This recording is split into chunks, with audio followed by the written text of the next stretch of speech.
Hello students, हम लोग जल में घुलनशील विटामिन की श्रृंखला कर रहे हैं।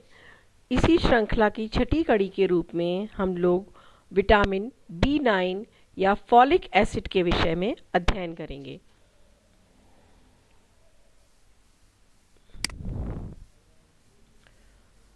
विटामिन B9 या इसे फॉलिक अम्ल कहते हैं। फॉलिक अम्ल इसका ज़्यादा प्रचलित नाम है। ये फॉलेसिन और फॉलेटिन के नाम से भी जाना जाता है। और ये विटामिन B9 जो है ये जल में घुलनशील होता है, हालांकि पूर्णतः घुलनशील ना होकर ये अंशतः घुलनशील होता है। ठंडे जल में अंशतः घुलनशील है और गर्म जल के अंदर पूर्णतः घुलनशील है।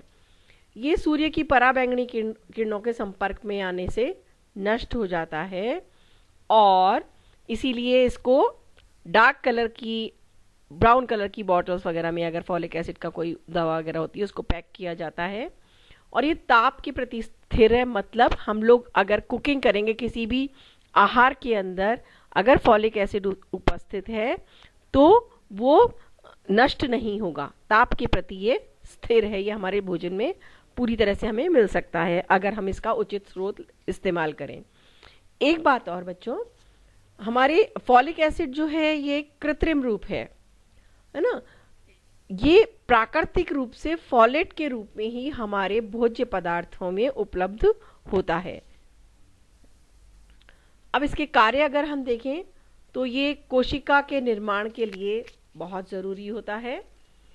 जैसे हमने पिछली कक्षा के अंदर विटामिन B12 के बारे में जाना था, कोबालामीन के बारे में।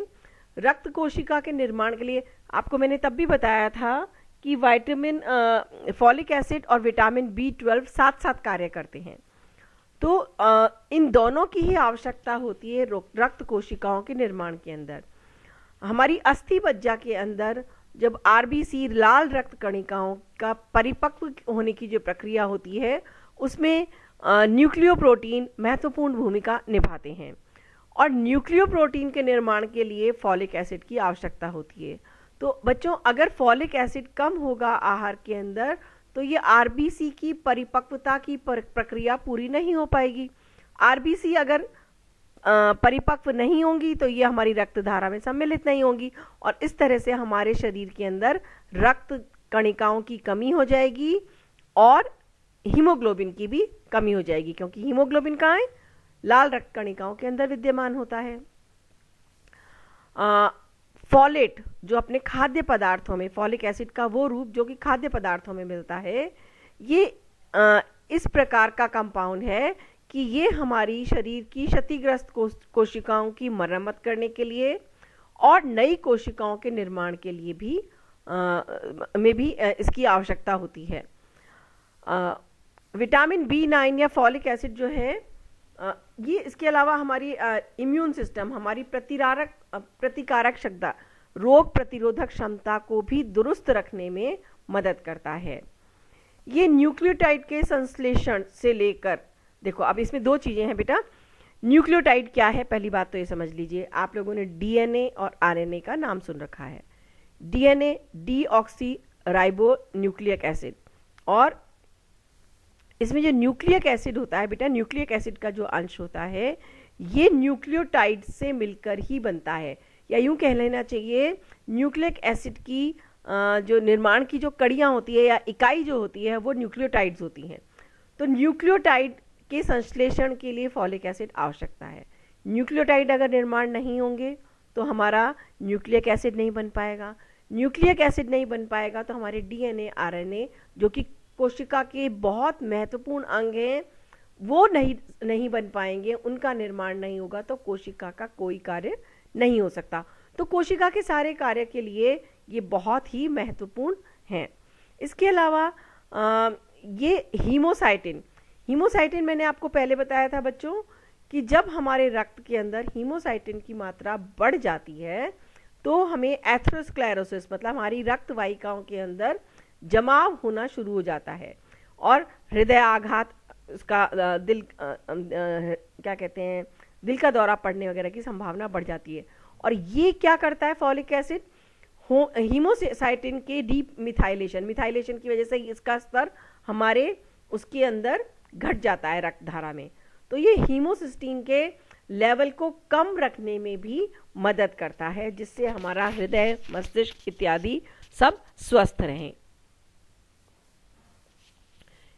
फिर पाचन तंत्र में भी इसका बहुत महत्वपूर्ण योगदान है। इसके लिए देखा है कि ये पेट के अंदर, हमारे आमाशय के अंदर हाइड्रोक्लोरिक अम्ल का स्रवण होता है, जो हमारे भोजन को पचाने में मदद करता है।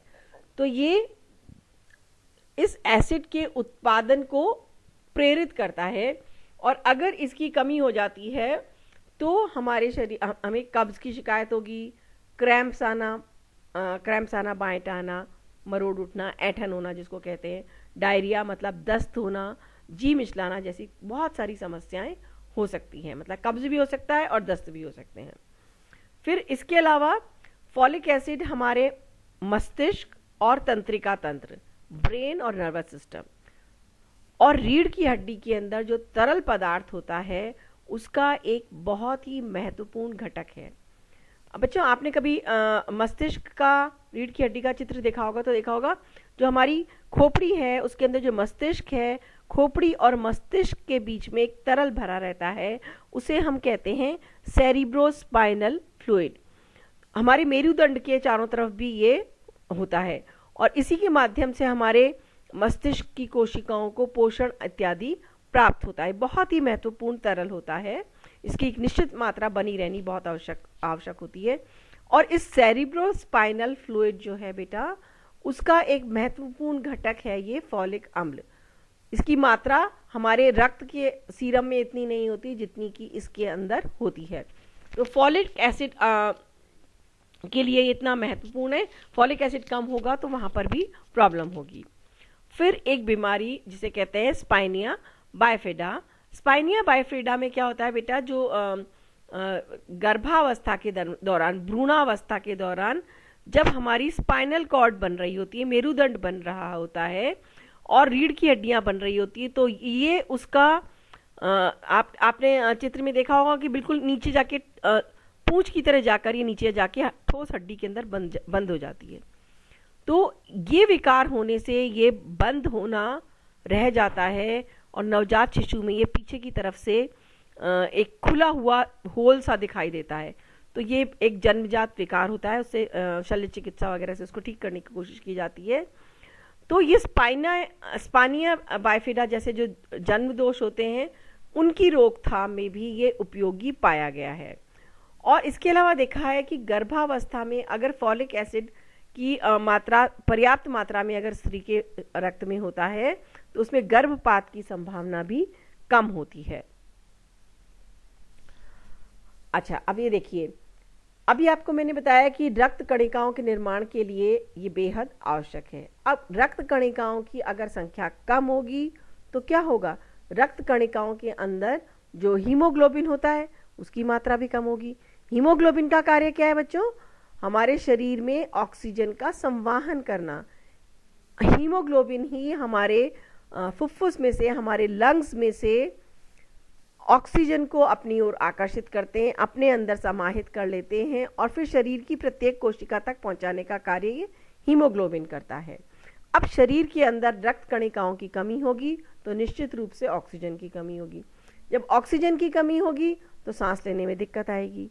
फिर सांस लेने में दिक्कत आने का मतलब है कि हमारे शरीर के अंदर लाल रक्त कोशिकाओं की कमी है, सांस में कमी हो रही है, और इसकी वजह से फिर हमारे दिल की रफ्तार भी बढ़ जाती है। क्यों, जल्दी जल्दी पंप करके वो कोशिश करता है और ऑक्सीजन ले ले और ऑक्सीजन ले ले। तो इस तरह से हमारे दिल के ऊपर, हमारे हृदय के ऊपर भी अतिरिक्त भार पड़ता है। तो फॉलिक एसिड की कमी से मतलब हमारा हार्ट तक रिलेटेड है। फिर फॉलिक एसिड की कमी से लाल रक्त कणिकाएं कमी हो जाती हैं, तो जब लाल रक्त कणिका कम हो जाएगी तो हमारी त्वचा भी पीली पड़ जाएगी। अब फॉलिक अम्ल की अगर हमारे आहार में, हमारे रक्त में कमी होगी तो उसका प्रभाव क्या होता है, तो सबसे पहले है मेगैलोब्लास्टिक एनीमिया। मेगैलोब्लास्टिक एनीमिया बेटा वही है कि अस्थि मज्जा के अंदर हमारे लाल रक्त कणिकाओं का निर्माण हो रहा होता है, इस विटामिन की कमी से अस्थि मज्जा में लाल रक्त कणिकाओं का परिपक्व होने की प्रक्रिया प्रभावित हो जाती है। और इसमें क्या होता है कि इसे मेगेलोब्लास्टिक रक्त अल्पता कहते हैं, और ये इसमें बड़े साइज की हो जाती हैं लाल रक्त कणिकाएं, लेकिन उनकी संख्या बहुत कम हो जाती है। ये विशेष रूप से गर्भवती माताओं में और शिशुओं में देखी गई है। और अगर बहुत ज़्यादा पोषक तत्वों में इम्बैलेंस हो, संतुलित आहार नहीं ले रहे, तो वयस्कों में भी ये समस्या हो सकती है। एक वैज्ञानिक थे, उन्होंने ये देखा कि जिन गर्भवती स्त्रियों में केवल शुद्ध शाकाहारी भोजन करती हैं और भोजन का स्तर भी अच्छा नहीं होता, संतुलित नहीं होता है, उनका निम्न स्तर का दैनिक आहार होता है, उनके अंदर ये कमी देखी गई, इसकी कमी पाई गई। लेकिन जब उन्हें उबला हुआ खमीर का सत्व उबालकर जब उनको दिया गया, तो ये उनकी रक्त अल्पता जो थी वो बहुत ही अल्प समय में ठीक हो गई। मतलब विटामिन B12 अगर उनको मिल जाए तो एनीमिया की समस्या उनको नहीं होती। इसीलिए अक्सर गर्भावस्था में फॉलिक एसिड गर्भवती महिलाओं को दिया जाता है। लेकिन फॉलिक एसिड, ध्यान दीजिएगा बच्चों, जो आयरन की टैबलेट्स मिलती है ना, उनके साथ ही होता है फॉलिक एसिड भी। फॉलिक एसिड कभी भी अपनी इच्छा से नहीं लेना चाहिए, चिकित्सक के परामर्श के बिना नहीं लेना चाहिए। जब मेगलोब्लास्टिक एनीमिया होता है तो हीमोग्लोबिन की प्रतिशत की मात्रा भी कम हो जाती है। सामान्यतः हमारे रक्त के अंदर स्त्रियों के अंदर 12 से 13 मिलीग्राम हीमोग्लोबिन होना चाहिए प्रति 100 ml रक्त पर। लेकिन जब ये स्थिति होती है तो इसका स्तर घटकर 5 से 6 मिलीग्राम रह जाता है। तो ये बहुत ज़्यादा मतलब रक्त अल्पता जो होती है। और जिन शिशुओं को कृत्रिम भोजन कराया जाता है, उन शिशुओं में भी इसकी वो देखी गई है कमी, और इसकी वजह से ये मेगलोब्लास्टिक एनीमिया होते हुए उनको देखा गया है। अब इसके अलावा जो दूसरे इसका प्रभाव है वो है पोषक पदार्थों के अवशोषण की गति भी मंद हो जाती है। इसकी कमी से हमारी आंतों के अंदर अवशोषण का कार्य पूरा ढंग से नहीं हो पाता है। हमारी पाचन क्रिया भी प्रभावित होती है। इसमें कभी तो दस्त होने लगते हैं और कभी अजीर्ण की समस्या, मतलब खाना नहीं पचने की समस्या होने लगती है। विटामिन जो हमारा ये विटामिन B9 है, ये विटामिन B12 और विटामिन C के साथ संयुक्त रूप और विटामिन B6 के साथ संयुक्त रूप से कार्य करता है। और जब भी कोई एक इनमें से किसी में से भी एक की कमी होती है तो दूसरे विटामिन की कमी भी अपने आप दिखाई नहीं लेती है, उसके सारे लक्षण भी दिखाई देने लगते हैं। और रक्त की कमी से संबंधित जो भी लक्षण होते हैं, जैसे त्वचा का पीली पड़ना, सांस फूलना, चक्कर आना, कमजोरी महसूस होना, ये सारे लक्षण फॉलिक अम्ल की कमी की वजह से दिखाई देते हैं। अब अगर फॉलिक अम्ल अधिक मात्रा में ले लें तो क्या होगा? अधिक मात्रा बेटा आप लोगों को इसीलिए बताए जाते हैं कि अपनी इच्छा से, अपने मन से कभी भी कोई सप्लीमेंट नहीं लेना चाहिए, चिकित्सक के परामर्श अनुसार ही लेना चाहिए, क्योंकि ये विटामिन जल में अंशतः घुलनशील है, ये मूत्र से पूरी तरह से निष्कासित नहीं हो पाता। और फिर ये कहाँ पर जमने लगता है?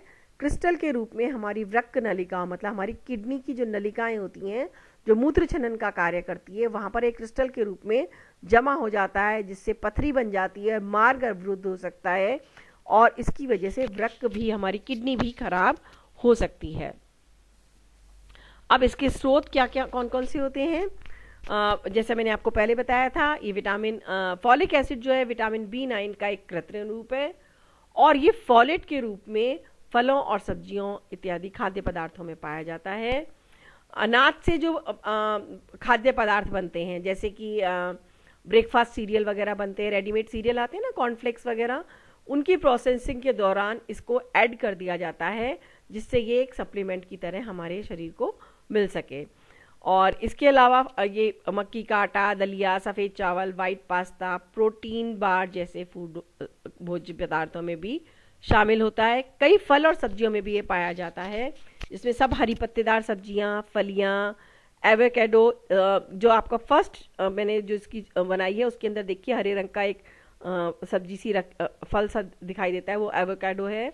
चुकंदर हम सब जानते हैं, खट्टे फल, ड्राई फ्रूट्स, केले वगैरह में ये मिलता है, पपीते में भी मिलता है। और शाकाहारी लोगों के लिए इसका अच्छा स्रोत होता है मसूर की दाल, जिसमें पोटेशियम के साथ फोलेट भी पर्याप्त मात्रा में होता है। अब प्रतिदिन व्यक्ति को कितनी फॉलिक एसिड की आवश्यकता है, ये देखने के लिए मैंने ये चार्ट आपको दिखाया है। इसको यहाँ पर आप वीडियो को रोक लीजिए, नोट कर लीजिए, याद कर लीजिए। इसकी मात्रा माइक्रोग्राम में दी गई है। 1000 माइक्रोग्राम मिलकर 1 मिलीग्राम बनाते हैं, ये ध्यान रखिएगा, इसको आप याद कर लीजिएगा। और ये वीडियो देखिए, मैंने आपको अंतिम इसके ऊपर फिर से फॉलिक एसिड के जो विभिन्न स्रोत हैं उनकी पिक्चर दी है। इस पिक्चर को ध्यान रखिए तो आपको ध्यान रहेगा कि किस किस चीज़ में ये पाया जाता है। इस वीडियो को देखने के बाद में बच्चों आप लोगों को जो मैं PDF नोट्स भेजूंगी उनको पढ़िएगा। कोई समस्या हो तो आप मुझे मेरे पर्सनल नंबर पे व्हाट्सएप कर सकते हैं। वीडियो को देखने के बाद में नीचे कमेंट बॉक्स के अंदर अपना नाम, कक्षा, सेक्शन ज़रूर लिख दीजिएगा, जिससे मैं आपकी अटेंडेंस मार्क कर सकूं। केवल 2-3 बच्चे ही हैं जो रेगुलरली ये कार्य कर रहे हैं, उन लोगों की रेगुलर अटेंडेंस में मार्क कर रही हूँ बच्चों। मैं जब आपके नाम लिखे हुए के ऊपर लाइक वाला सिग्नल दबा देती हूँ तो इसका मतलब है कि मैंने आपकी अटेंडेंस नोट कर ली है। और आप लोगों को कोई भी समस्या हो तो आप मुझसे वो कर सकते हैं। इस चैनल को सब्सक्राइब अवश्य कर दीजिएगा। नीचे जो सब्सक्राइब का बटन है उस पर क्लिक कीजिए, जिससे आपको जब भी मैं कोई नया वीडियो अपलोड करूंगी आपके पास तुरंत सूचना पहुंच जाएगी, आप उसको देख सकेंगे। ओके बच्चों, अब अगली कक्षा में हम अगले न्यूट्रिएंट के साथ मिलेंगे। बाय।